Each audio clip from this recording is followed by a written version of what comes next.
Olá, bem-vindos a mais um vídeo. Hoje planeio falar-vos sobre os aspectos ambientais das reações ácido-base, mais concretamente da chuva ácida. Este tópico está inserido no domínio 2 de Química 11º ano, reações em sistemas aquosos, mais concretamente o subdomínio das reações ácido-base. O meu nome é Cláudia Costa.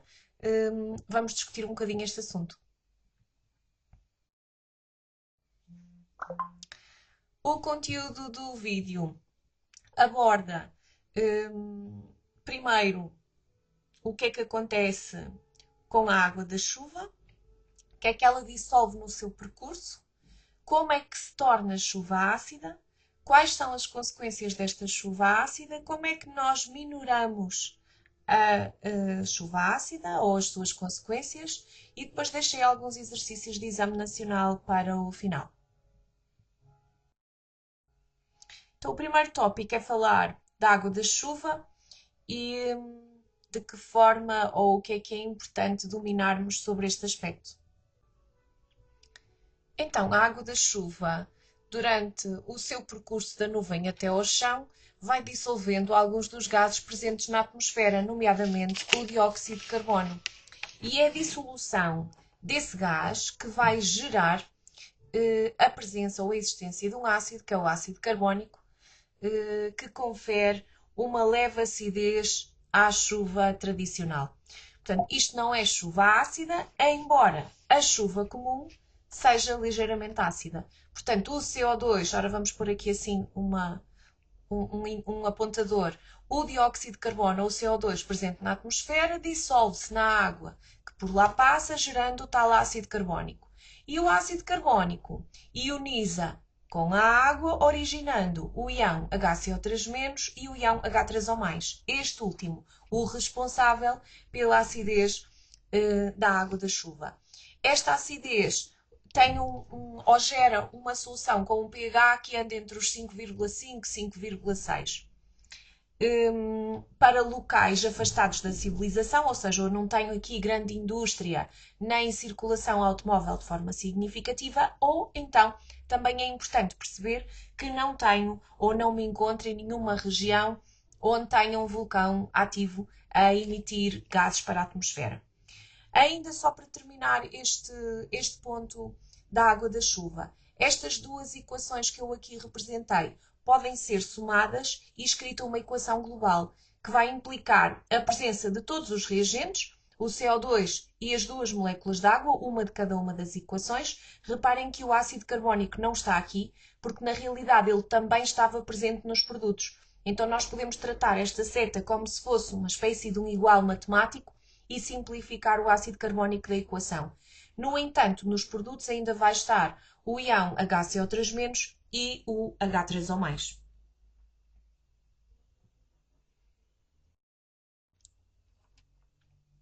Mas então o que é uma chuva ácida, se a chuva tradicional já é naturalmente ácida? Uma chuva ácida tem que ter um pH ainda mais baixo do que estes 5,5 ou 5,6. Vamos ver como é que ela existe. O que é então a chuva ácida? Basicamente, ela surge em zonas com atividade vulcânica intensa ou então em regiões com grande atividade industrial e com tráfego rodoviário também intenso. Vai gerar uma chuva que tenha um pH inferior a 5,6. Por norma, costumamos dizer que esse pH deve ser até inferior a 5. Temos aqui uma representação, uma ilustração da parte relativa ao tráfego rodoviário, a atividade industrial aqui com a presença de fábricas, que implica a emissão de poluentes para a atmosfera que depois vão gerar ácidos que formam a nossa chuva ácida. Nesta ilustração já temos aqui indicação que a chuva ácida pode cair na forma úmida ou seca. Na forma úmida, a chuva propriamente dita, portanto a queda das gotas de água, a queda de neve ou de nevoeiro. Na forma seca, podemos ter queda de partículas ou a deposição de gases que já existem na nossa atmosfera. Este tipo de chuva ácida, se cair numa zona florestal, vai dizimar a floresta, portanto, vai ser um impeditivo ao desenvolvimento da fotossíntese, por exemplo, mas também penetra nos solos, condenando as árvores e as plantas a uma morte certa devido à acidificação. A penetração desta água com uma acidez exagerada nos solos por lixiviação pode contaminar inclusive os lençóis freáticos, provocando aqui uma toxicidade por alumínio, por exemplo. Ao nível das águas, vai provocar o desaparecimento da vida aquática. Como é que se forma então a chuva ácida? Nós temos aqui várias reações. Altas temperaturas nos sistemas de combustão, na indústria e nos meios de transporte são os gases N2 e O2 que reagem com a água da chuva que vão originar os ácidos nitroso e nítrico. Este é um processo de origem natural, mas a atividade industrial ou o tráfego rodoviário tem aqui uma implicação extra. O M2 reage com o O2 dando origem ao monóxido de nitrogênio e este reage com o O2 originando o dióxido de nitrogênio. O dióxido de nitrogênio vai reagir com a água dando origem a dois ácidos, o nítrico, HNO3, e o nitroso, HNO2. São estes dois gases os responsáveis, ou dois dos gases responsáveis por tornar a chuva uma solução mais ácida do que aquilo que é natural, além dos 5,6 ou abaixo do pH 5. Mas não são os únicos gases responsáveis por este fator. Na realidade, também temos aqui poluição provocada pela queima de combustíveis que têm na sua composição enxofre. A queima do enxofre implica que ele vai reagir com o O2, dando origem ao dióxido de enxofre. E o dióxido de enxofre transforma-se em trióxido de enxofre. Estes dois gases conseguem reagir com a água, formando o ácido sulfúrico, este H2SO4, e o ácido sulfuroso, o H2SO3. Cuidado que parte do dióxido de enxofre que existe na atmosfera pode provir de processos naturais, como é o que acontece com as erupções vulcânicas em que há libertação de grandes quantidades de ácido sulfídrico, o H2S. A extração de metais, como o zinco, o chumbo, o cobre e o níquel, também liberta enxofre por causa dos minérios sulfurosos. A queima destes combustíveis a queima de vários combustíveis também implica a existência de enxofre que originam o SO2, no fundo esta primeira reação que está aqui. A presença de oxigênio e do dióxido de enxofre, ao converter-se em trióxido, é que vai originar o ácido sulfúrico e o sulfuroso, aqui as últimas duas reações, que também vão contribuir para um pH mais baixo do que 5,6 das chuvas. Mas quais são as consequências das chuvas ácidas? É sobre isso que vamos falar agora.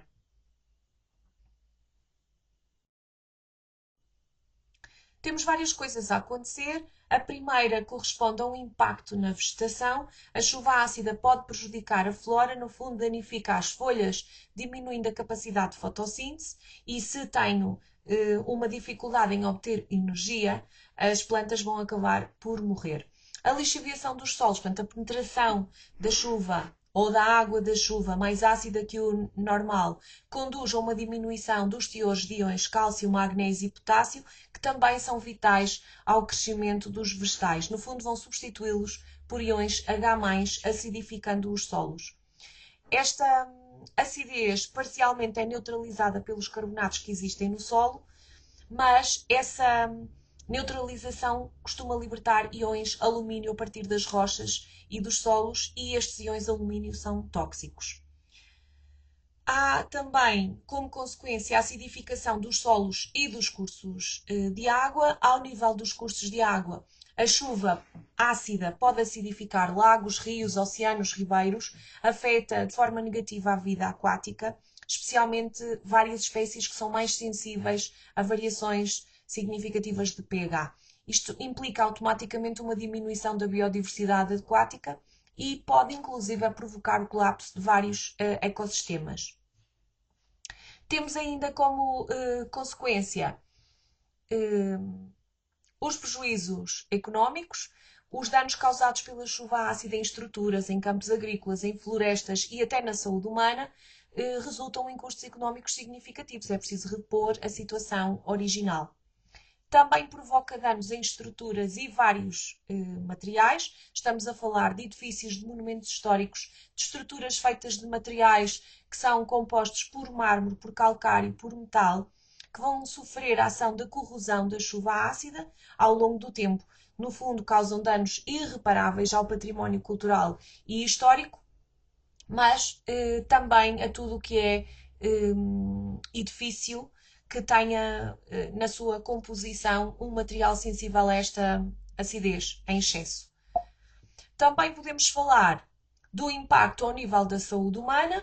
Embora a exposição direta à chuva ácida não traga um risco direto para a nossa saúde, são os poluentes atmosféricos e a sua presença no ar respirável que vão contribuir para a formação da chuva ácida e, como os metais pesados e os compostos orgânicos voláteis podem ter efeitos adversos na saúde respiratória e cardiovascular das pessoas, temos aqui um impacto de forma indireta.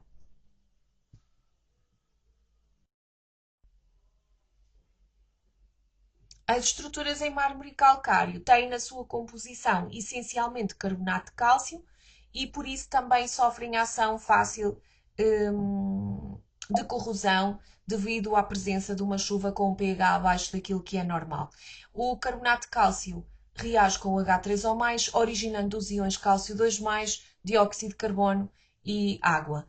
Este H3O+, eu deixei aqui indicação que pode provir do ácido nítrico, mas pode provir do nitroso, do sulfúrico ou do sulfuroso. Portanto, será o H3O+, presente nas chuvas ácidas a produzir este dano fácil nas estruturas em mármore e com calcário.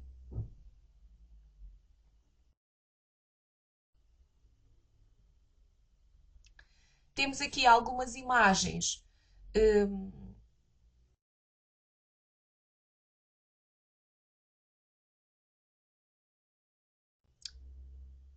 que sofreram a erosão por ação das chuvas ácidas. Algumas são gárgulas, outras são estátuas que são colocadas em zonas exteriores. Temos aqui algumas com imagens mais antigas. Aqui esta imagem de 1944 e mais recentemente o grau de destruição desta estrutura. Em baixo não tem datas, mas tem várias estruturas que dá para perceber claramente que as feições ficaram bastante menos nítidas, bastante destruídas. Como é que nós minimizamos a ação das chuvas ácidas? A primeira coisa que temos que perceber é quem são os principais poluentes. E como disse logo no início, os principais poluentes são o dióxido de nitrogênio, o dióxido de enxofre e o monóxido de nitrogênio. E para prevenir a sua existência na atmosfera é preciso reduzir a utilização de combustíveis fósseis, combater a desflorestação. As plantas absorvem grandes quantidades de dióxido de carbono no processo de fotossíntese, libertando oxigênio molecular, e também prevenir a ocorrência de incêndios, principalmente os florestais. No fundo, se eu tiver menos CO2 no ar, também vou ter um contributo menor para a acidez da água da chuva. A redução da emissão de poluentes, quaisquer que eles sejam, também tem esta implicação. Então, se eu sei quais são as causas e as consequências da chuva ácida, é importante minorar a libertação destes gases poluentes, NO2, SO2 e NO, para a atmosfera. Como é que fazemos isto?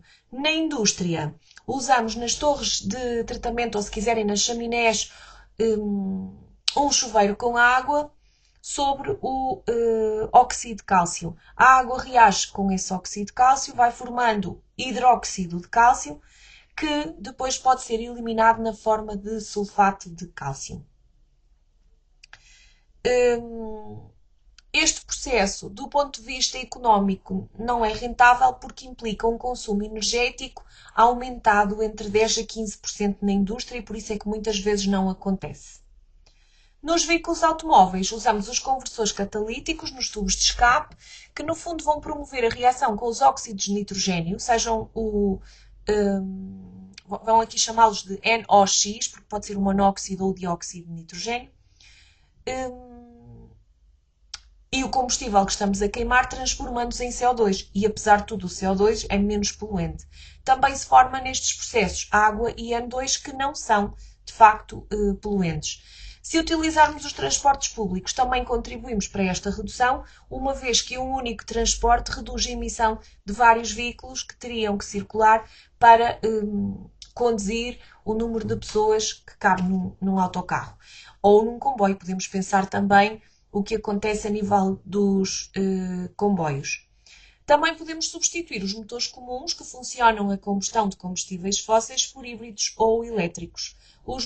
Enquanto os motores tradicionais são responsáveis pela combustão de combustíveis fósseis, os elétricos não acontecem da mesma maneira, ainda que muitas vezes para carregarmos a sua bateria precisamos de energia que às vezes obtemos a partir da queima de combustíveis fósseis. Após a chuva ácida ter ocorrido, para minorar os seus efeitos implica corrigir o pH ou das águas ou dos solos onde esta chuva caiu.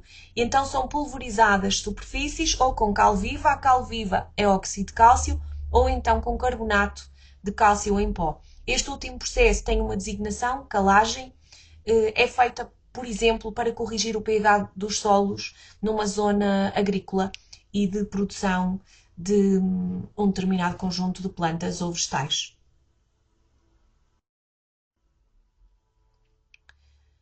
Em relação à chuva ácida, não há muito mais a dizer. Eu deixei aqui alguns exercícios só para termos uma ideia do que é que sai em contexto de exame sobre este assunto. A chuva ácida não é o tema mais contemplado nos exames nacionais, portanto temos poucas questões sobre o assunto, mas de vez em quando apareceu. Esta questão é do Exame Nacional 2007 da primeira fase. Temos uma informação visual com uma árvore e dois dados específicos. A água recolhida junto ao tronco da árvore tem um pH de 3,3 e aquela que é recolhida junto às agulhas do pinheiro tem um pH de 4,8.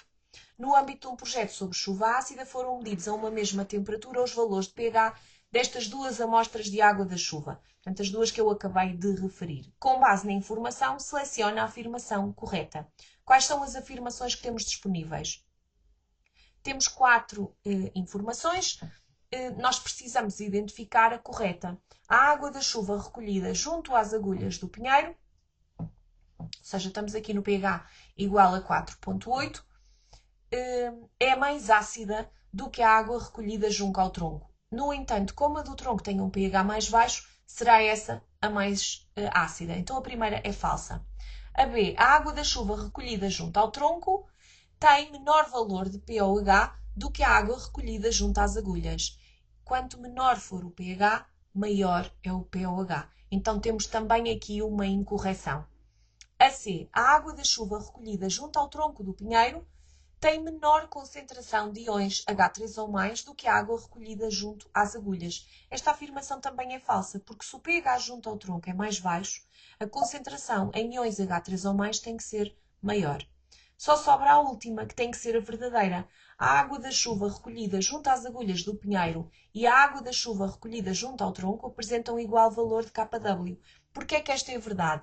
Porque em nenhum momento nos dão indicação de haver variação da temperatura. E se a temperatura é fixa, para a mesma reação, neste caso a autoionização, neste caso nada, nesta situação concreta, o kW, a constante de equilíbrio da autoionização da água, não sofre nenhuma variação, porque o kW só depende da temperatura. Então a resposta certa é a D. Vamos ver agora o que é que aconteceu em 2020, também na primeira fase.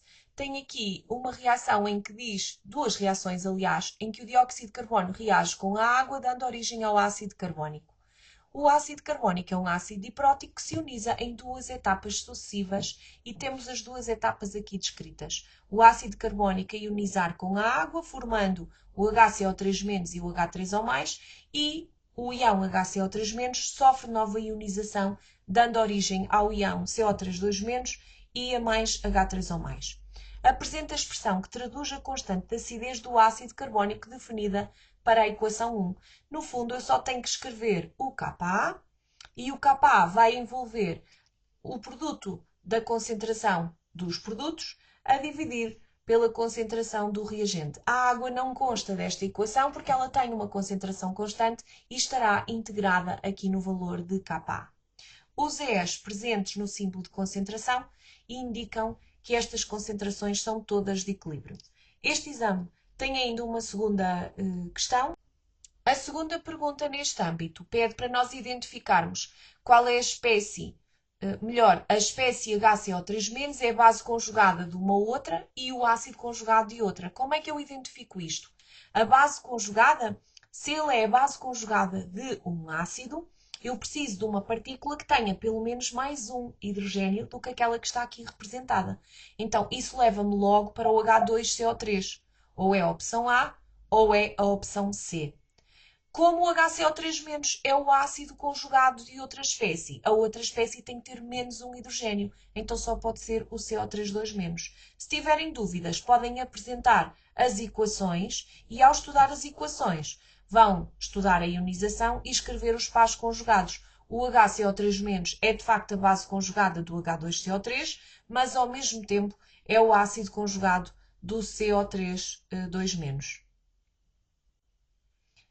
Esta pergunta tinha ainda uma terceira linha, que é um pouco mais complexa. Ela dizia que a preservação de estruturas vitais de alguns organismos marinhos, como é o caso das conchas, que têm como principal componente o carbonato de cálcio, depende do equilíbrio que se estabelece entre este sal sólido e os íons resultantes da sua dissolução em água. E temos aqui a reação que representa esta ideia. O carbonato de cálcio dissolve-se em água, originando cálcio 2+, e CO3 2-.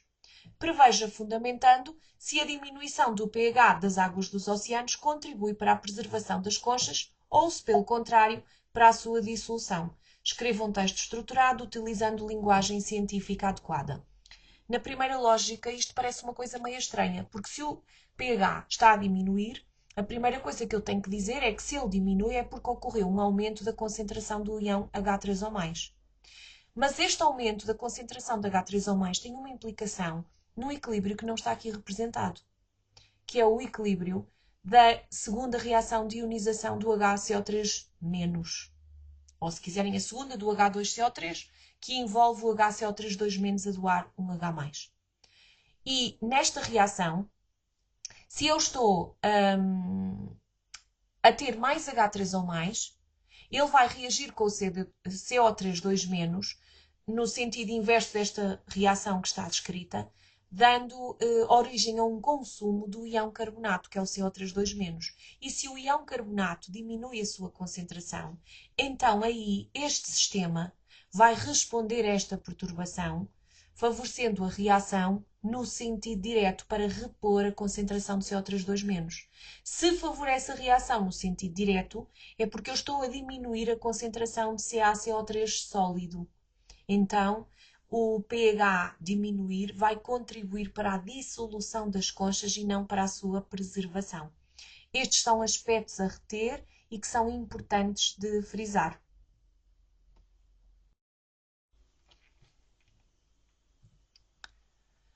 Obrigada por estarem desse lado a ver e a ouvir-me. Se tiverem questões, podem me enviar um e-mail ou então deixem-me uma mensagem aqui embaixo. Apenas fazer um agradecimento especial porque a estrutura deste vídeo foi criada por uma das minhas filhas e pelo grupo de trabalho delas sobre o ácido base. Eu simplesmente me limitei a trabalhar em cima daquilo que elas já tinham feito.